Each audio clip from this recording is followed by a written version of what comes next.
yung statement na yon. Ngayon, mga kababayan, dahil nga lumabas na rin, itong si Marcoleta, nagpahayag na hindi open, na siya po ang talagang nag-design ng bagay na yon, mga kababayan, nagsalita na rin ang mag-asawang Diskaya. Kahapon ay nagkaroon po ng press conference ang mga ito dahil siguro, sabi nila, hindi naman tayo napagbigyan sa pinangako sa atin ni Marcoleta.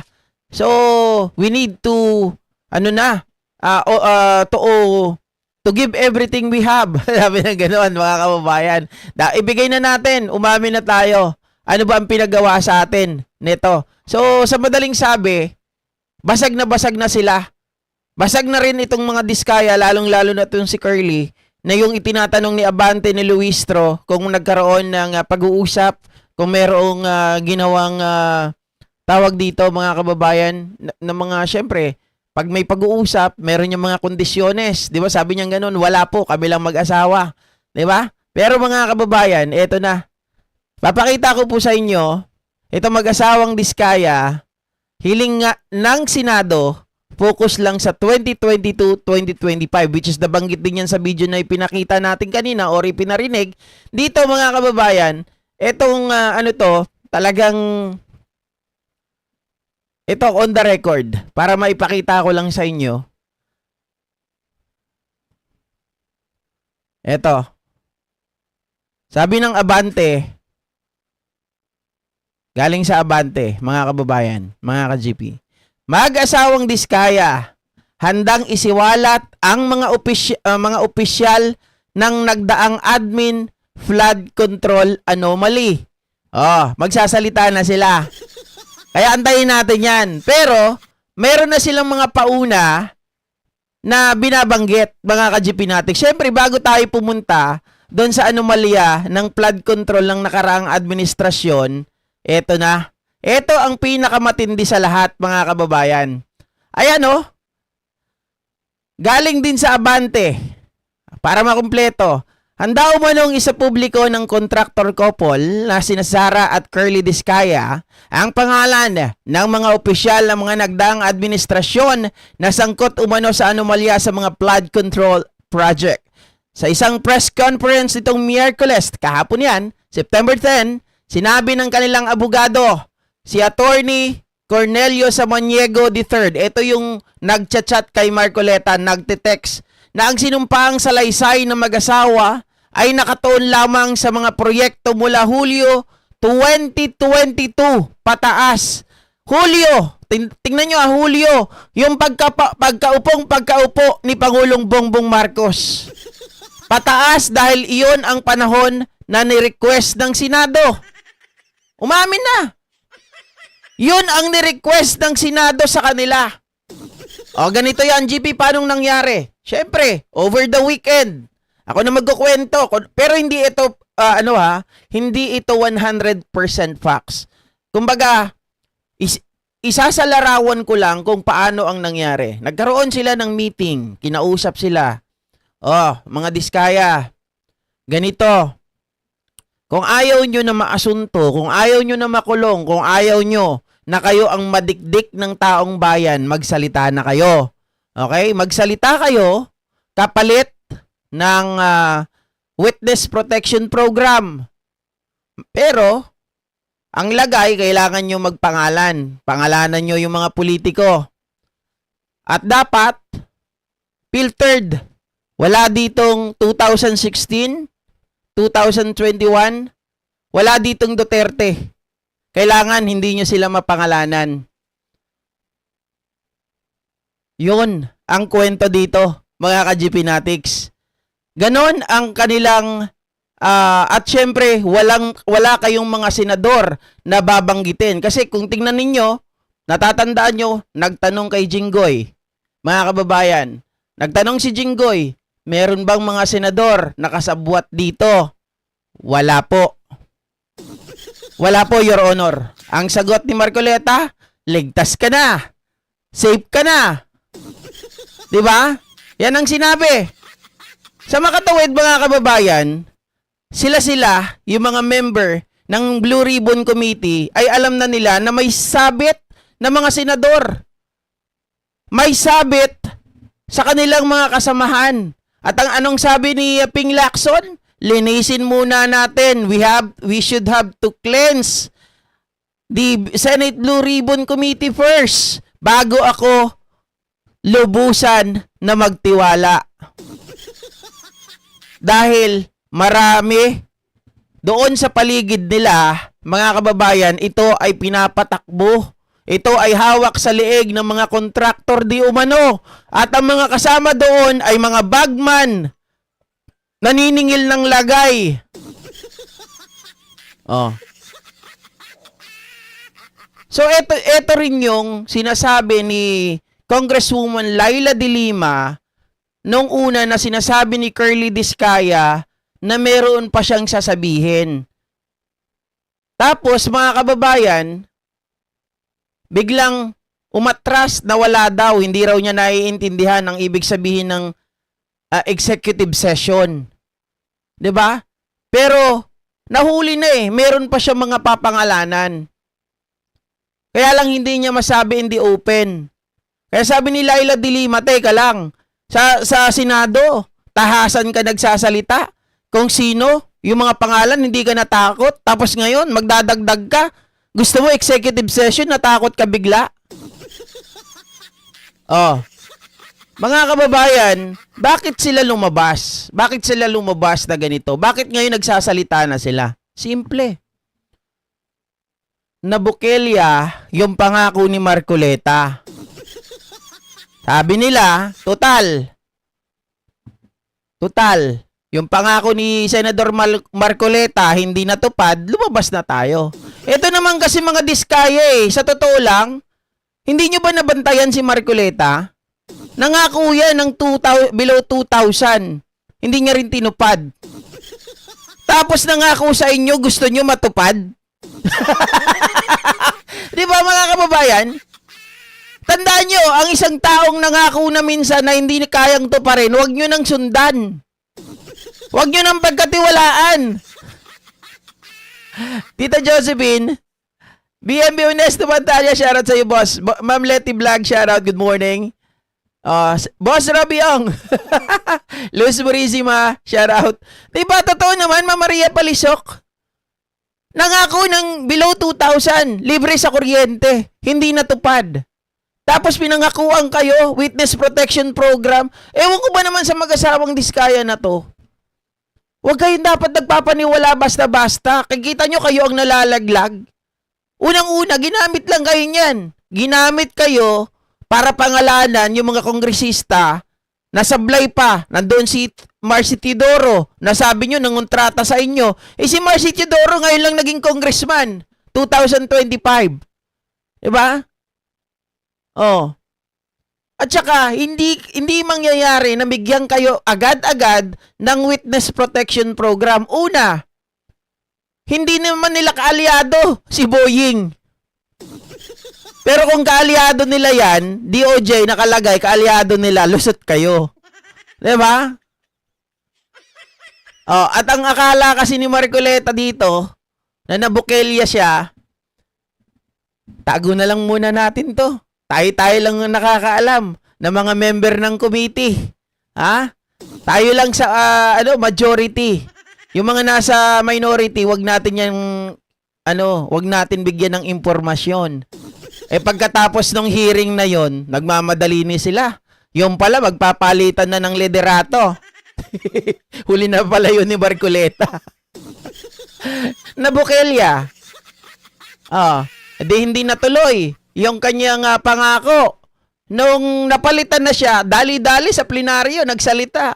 Ganito kayo siyon, Mr. President. Parang si Digong nga, yung style. Diba? Mr. President, may pangako kasi kami sa mag-asawa Hindi na ba natin i-honor yun? Kailangan kasi natin ng i-honor para mayroon pa silang mga sabihin ng mga pangalan. Kailangan i-honor natin para lumawig pa yung kanilang mga sasabihin. Sabi ni Tito Soto, teka lang, bakit namin pakikinggan yan? Grabe yung pagsisinungaling nila, yung pamangking ko, nakakaalam ng lahat, tapos gusto nyo, proteksyonan ko yung mag-asawa na yan? Oo nga naman. 'Di ba? At saka, edited. yung kanilang salaysay, tapos gusto nyo paniwalaan ko? Oh, sabi nila, sabi ni Curly Discaya, yung panahon lang bilang suporta dito sa panawagan ng Pangulo. Gusto namin tulungan ng Pangulo kasi yun ang panawagan niya 2022 hanggang 2025. Pero nagbanggit ka, Gloria, nagbanggit ka, Pinoy, na wala yung Duterte. Ano yun? Mga kababayan, selective amnesia? Sunog. Tama, Sir Nelson Tolin. Sunog yung masamang binabalak ng mga ito. And for sure, mga kababayan, kung nakuha nila si Curly, yung mga mag-asawang Diskaya, kapag napagbigyan nila ang mga ito, ituturo niyan kahit sino. Kahit sino na walang kinalaman dito, basta kalaban nila. Baka ituro pa nga si Lacson eh. Baka ituro pa si Tito Soto pag nagkataon. Diba? Kasi kung sino-sino na lang ang papangalan, huwag kang mag-alala. Kaming bahala sa'yo. O, kung gusto mo, pag ikaw nagbago ng desisyon, aalisin namin yung witness protection program mo. O, ganun lang yun, tatakutin. Diba? Eto na, umamin, no? Kaya pala filtered, kaya pala selective, kaya pala kulang. Edited, sabi ni Tito Soto. Yun daw, ang hiling sa kanila ng Senado. O, Senado, sino pa ang nag-request yan? Pag sinabing Senado, alangan naman sa Kongreso nyo kunin yung nag-request. Diba? Sasabihin na naman nila, hindi, ano yan? Kinausap yan. Kinausap yan ng Kongreso, ng mga congressman. Senado nga eh. Diba? Yan daw ang nirequest sa inyo. At doon naman una nang galing yung inyong sworn statement or yung affidavit. Oh. Senado, ibig sabihin, totoo, kinumpirma nila na nag-usap sila over the weekend. Na meron silang kasyunduan. Diba? Ang kasyunduan, never ever name drop the Duterte name. Diba? And don't include 2016 to 2022 June.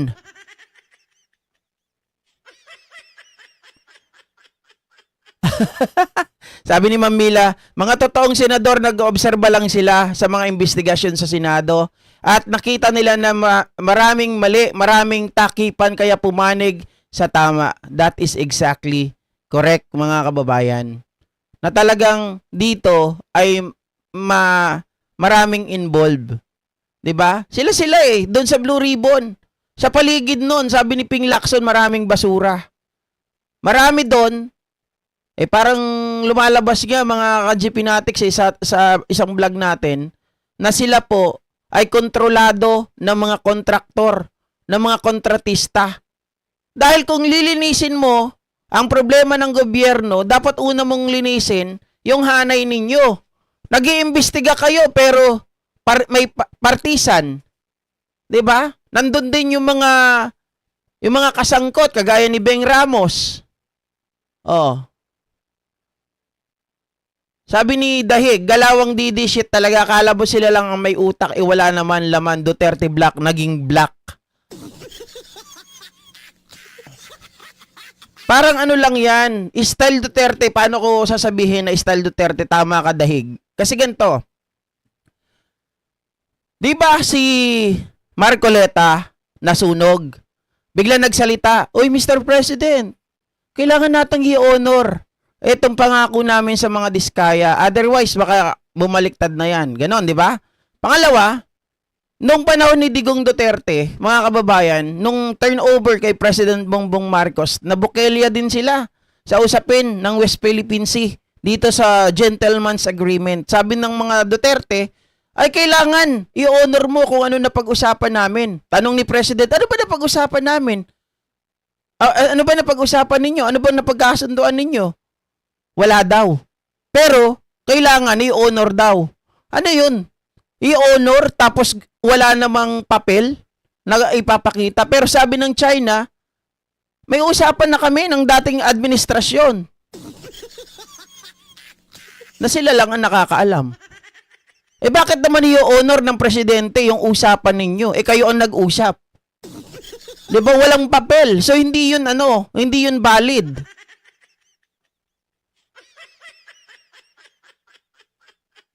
'Di ba, mga kababayan? Magkano unang bayad kay Marcoleta? Yan, hindi ko rin alam kung magkano. Pero for sure, mga kababayan, if halimbawa, kung totoo yung sinasabi sa interview na 10 million ang bayad dun sa mga broadcaster or journalist, syempre kung napaligtas ni Marcoleta ang mga diskaya, naging state witness, ang mangyayari dito, mga ka-GPnatics, nako, tumataginting na milyones. O gusto ko lang dagdagan yung sinabi ko kanina. Bakit ang pinoprotektahan ng mga DDS ngayon ay ang mga diskaya? Bukod sa mga ka-GP, makakalaban nila, threat sa kanila si Vico Soto, ay ganito. Malamang merong secret itong si Duterte nung panahon niya at ang mga diskaya. Kaya nagkaroon, lumobo ng sobra-sobra yung revenue at profit ng mga diskaya during the Duterte. Meron yan kasunduan for sure. At yun ang aabangan natin sa susunod na pagdinig ng House of Representatives dahil sasabihin na daw ng mga diskaya yung mga pangalan ng mga opisyal na nakikipag-transact sa kanila para masungkit yung mga proyekto sa gobyerno o kung bakit lumobo ang kanilang kita. Oh, yun. Kasi, mga kababayan, gusto nilang itago yung bagay na yan. Ang problema, hindi na pagbigyan si Marcoleta. So therefore, they will be open, mga kababayan. Hindi public. 'Di ba? Haharap na yan sila at sasabihin na lahat ng kanilang mga nalalaman. Siguro, meron pa mga ititira. Pero for sure, magandang progreso ito. 'Di ba?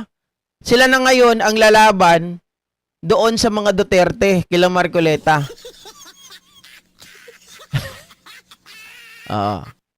Kawawa kayo ngayon.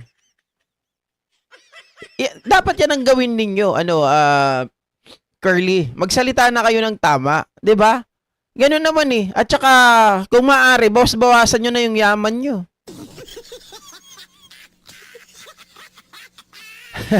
Neshi, kasyunduan.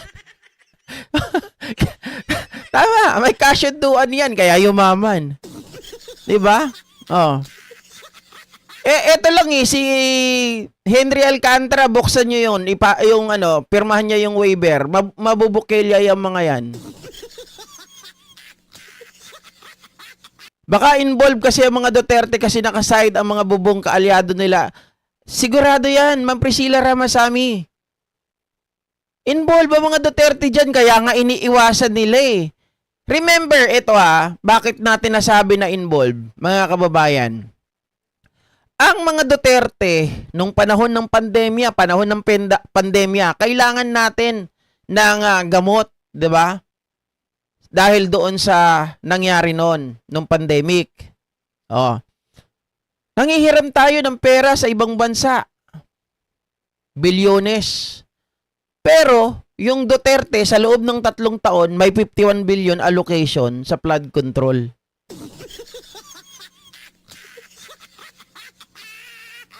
Yes, Sir GP, bawasan ang yaman at ang yabang syempre. Tama. 'Di ba? Grabe Marcoleta, immunity ng mandarambong. Bakit kumampi ka na naman sa magnanakaw? Yan ang masasabi ko sa inyo. Kaya malaking talaga dito, yang mga Duterte. Sila talaga ang sila talaga ang mga Judas, mga Barabas Hestas. 'Di ba? Sila ang nagpapagulo ng Pilipinas. Akala natin, mga kababayan, ay panalo tayo nung nanalo ang Duterte. Yun pala lahat ay kabaliktaran. Yabang pa ni Belica na hindi raw nila pinangalanan yung mga kontraktor mga opisyalis ng gobyerno, mga politiko noon dahil ayaw raw nilang maantala ang kanilang investigasyon. Wala naman napakulong, wala nakasuhan. 'Di ba? Sorry, hindi po weak leader si BBM, tahimik, matalino, masipag. Pero pag ginalit mo dahil sinira mo ang karapatan, mamamayan, inilalaban mo, may paglalagyan. Mga ka-GP Natics, masasabi kong mautak talaga ang Pangulo. Binigay niya yung USB kay Marcoleta eh. Oo, pinagmalaki ni Marcoleta at ang lumabas sa akin, sinasabi ko, na si Pangulo ay sinubukan niya si Marcoleta kung ito ay dapat pagkatiwalaan. At nung nakita na ito ay partisan, biased, one-sided, ayun mga kababayan, yung pagpapalit ng liderato, timing yan. Eh syempre meron din yung kumpas ng Pangulo. Hindi ako naniniwala na walang kumpas ng Pangulo. 'Di ba? Mga ka-GP Natics. GP, paano yung mga bilyar? Paano yung Cayetano? Simple lang ang sasagot ko dyan. Mga ka-GP Natics, para ang isang tao ay lumipat sa panig mo, minsan kahit kaaway mo, kailangan mong pakisamahan at kailangan mong pangakuan para umanib sa'yo, para mapunta sa'yo ang kayo ang magbenepisyo. Paano? Hindi namin kayo maintindihan, GP, ganito yan. Mga kababayan, minsan dumarating sa buhay, nung nakaraan, eleksyon, di ba sabi nila, mayroon dyan mga hindi naman kaalyado, pero pwedeng mahugot. Pwedeng tawirin ang tulay, tawirin ang daan. Di ba? Pwedeng kumbaga lapitan. Nandun na, yung kasunduan. So, ibig sabihin, GP, may cash na pinagkasunduan. Ito hindi facts hindi facts. Pero, pwedeng meron silang kasunduan sa isang bagay. O, sige, ganito, mga bilyar, hindi namin kayo pag-iinitan. Or, hindi namin ahalungkatin yung problema ng kapatid mo na si Mark Villar nung panahon ng mga Duterte. Pero kailangan iboto nyo si Tito Soto. Makakuha tayo ng 15 na boto para siya ang maging Senate President. Maaring may mga ganyan. 'Di ba? Ganyan ang laro ng politika. Tandaan ninyo.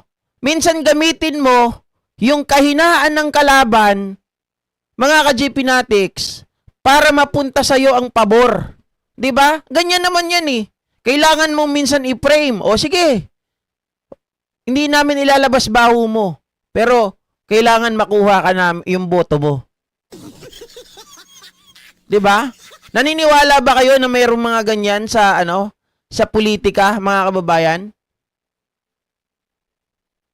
Na mayroong mga pag-uusap din 'yan, na mayroong mga dito nga lang kay Marcoleta may pag-uusap sila ni Curly Discaya. So mayroon din mga offer 'yan para makuha ninyo yung kanilang boto. Sabi ni Sir Nelson Tolin, posible. Kasi magugulat kayo, bilyar nakuha nila agad-agad. Merong mga ganyan.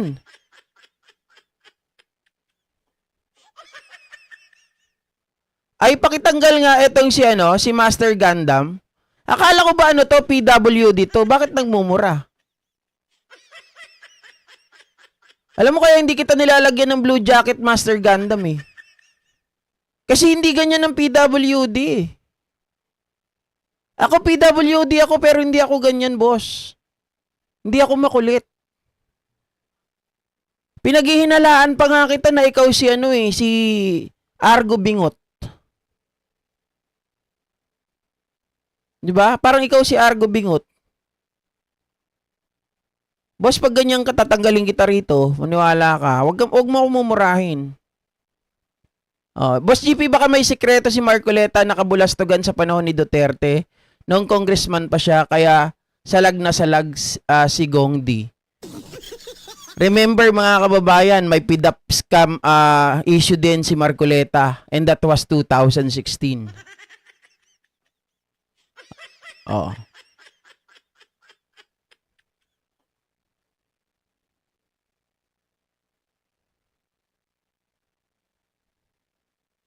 JP, kung may tanim bala, may tanim bulsa. Correct.